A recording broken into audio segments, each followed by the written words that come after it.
betul juga. Aku divonis kan bukan seumur hidup selama-lamanya. Ini pun akan berlalu. Berapa tahun aku divonis? Tidak terus-menerus aku divonis. Ini pun akan berlalu.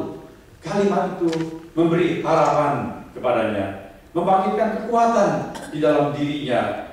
Dia tidak lagi hidup murung, putus asa, tapi dia menggunakan hari-harinya. Di penjara, dia ada kesempatan untuk berolahraga, maka dia berolahraga. Sebab dia mau, ketika semua ini sudah berlalu di sini, aku mau keluar dengan sehat, bahkan lebih sehat daripada waktu aku masuk. Waktu aku masuk sebelumnya, aku hidup biasa gegabah, malam suka begadang, tidur sampai larut, minum-minum sampai mabuk, pulang pukul istri. Aku tidak mau seperti ini lagi. Ini pun akan berlalu. Dia rajin berolahraga.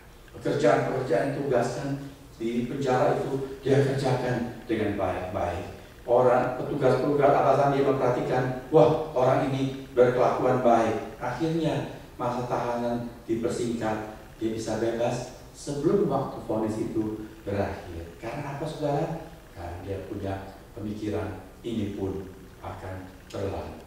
Sekeluarnya dari penjara, dia selalu ingat-ingat falsafah hidup itu. Begitu dia dapat pekerjaan yang baik, dia kerjakan sebaik-baiknya. Sebab apa? Sebab ini pun akan berlalu. Dia siap, kalau ini berlalu pekerjaanku yang baik, aku harus siapkan diriku. Bagaimana? Atau orang dia terkena sakit yang berat sekali, dia tidak putus asa. Sebab apa? Ini pun akan berlalu. Entah sembuh atau tidak, akan berlalu. Dia mendengar Injil, dia percaya Tuhan, dia punya pengharapan akan kekekalan. Kalau aku tidak sembuh karena penyakitku yang berat ini pun akan berlalu. Aku akan pindah ke tempat abadi, di mana tidak ada lagi sakit penyakit, tidak ada lagi tangis dan air mata. Itu orang yang punya falsafah bahwa bagi segala sesuatu, bagi segala hal ada saatnya. Dia punya hikmah, segala sesuatu akan berlalu. Saudara, bagaimana keadaan Anda hari ini? Susahkah atau senangkah? Slogan ini bisa menolong kita. Apapun kondisi kita, itu akan berlalu. Kalau kita sedang susah, sedang prihatin, ekonomi seret, kehidupan sulit, penyakit sudah kita idap bertahun-tahun, kau nggak sembuh-sembuh, ini pun akan berlalu. Kesusahan akan berakhir, gelap akan diganti oleh terang. Tidak terus-menerus malam, akan terbit matahari pagi, berganti hari. Kita ada pengharapan. Sebaliknya kalau hari ini kita sedang dalam keadaan sejahtera, pekerjaan baik, tubuh sehat, ingat-ingat, tidak selalu, kemungkinan tidak selalu begitu. Kita harus siap kalau ada sesuatu berganti secara drastis, supaya pada waktu peristiwa itu terjadi kita tidak frustrasi seperti orang bingung-bingung, tidak tahu, tidak pernah siap bagaimana menghadapi. Orang bijak berkata, sedia payung sebelum hujan. Memang keadaan sedang tidak hujan, tapi kemungkinan bisa ada hujan mendadak. Lebih baik aku siap sesuatu untuk menghadapi keadaan yang berubah. Bagi sesuatu, bagi segala sesuatu ada waktu. Hikmat yang kedua yang bisa kita simpulkan dari kebenaran firman Tuhan, terutama kalau hidup kita susah, kita merasa waktu itu panjang sekali. Betul. Kalau senang, waktu itu terasa singkat, cepat. Kalau lagi banyak duit, jalan-jalan sebentar, anggur habis, semua begitu cepat dan kok berapa jam nggak terasa, ya sudah mau pulang lagi. Tapi kalau sedang susah, tunggu-tunggu, kok nggak ada jalan keluar, nggak rampung-rampung persoalan, pekerjaan belum kita dapatkan, masa susah itu terasa sangat panjang.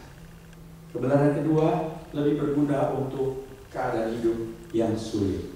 Bagaimana ketika kita sudah berusaha, tapi tidak selesai, tidak ada solusi, tidak ada jalan keluar, persoalan nggak rampung-rampung, dan kita sudah rasa capek sekali. kita sudah rasa letih. Ada seseorang sudah cukup lanjut usia, bersama dengan temannya dia berjalan-jalan sampai ke tepi pantai. Lalu dia melihat air laut begitu jernih, biru menarik warnanya. Cuaca begini panas. Sudah lama dia nggak berenang. Waktu dia masih muda, dia memang seorang perenang yang tangguh. Sudah lama tidak pernah dia lakukan.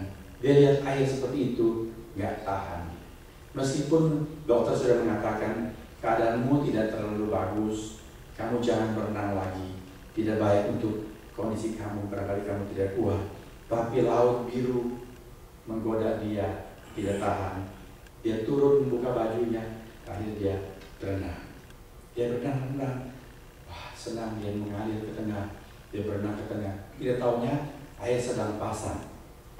Dan belakangan baru dia tahu sesudah peristiwa yang sedang kita mau ceritakan ini, bahwa daerah tersebut, pantai tersebut terkenal dengan arusnya yang ganas. Ketika dia berenang mengayuhkan dirinya ke tengah, begitu lancar dia meluncur. Ketika dia mau kembali, dia kaget. Ternyata ada arus keras yang harus dia lawan. Dia tidak kuat, saudara. Selain dia sudah tidak setegar pada waktu dia masih muda, juga memang arus begitu deras. Dia mencoba menembus arus tersebut, tidak bisa. Dia malah terseret terus makin ke tengah, dan tenaganya dia tahu sudah semakin habis. Untung dia pernah tahu cara-cara menyelamatkan diri dalam keadaan darurat.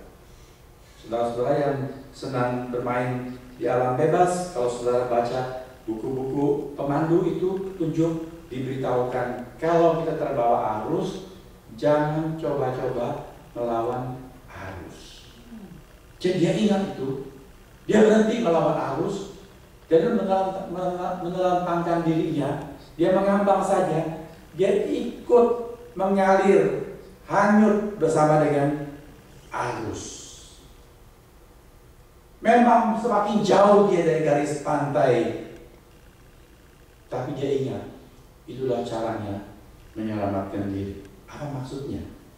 Dia menunggu sampai arus itu melemah, dan tidak ada lagi ada arus.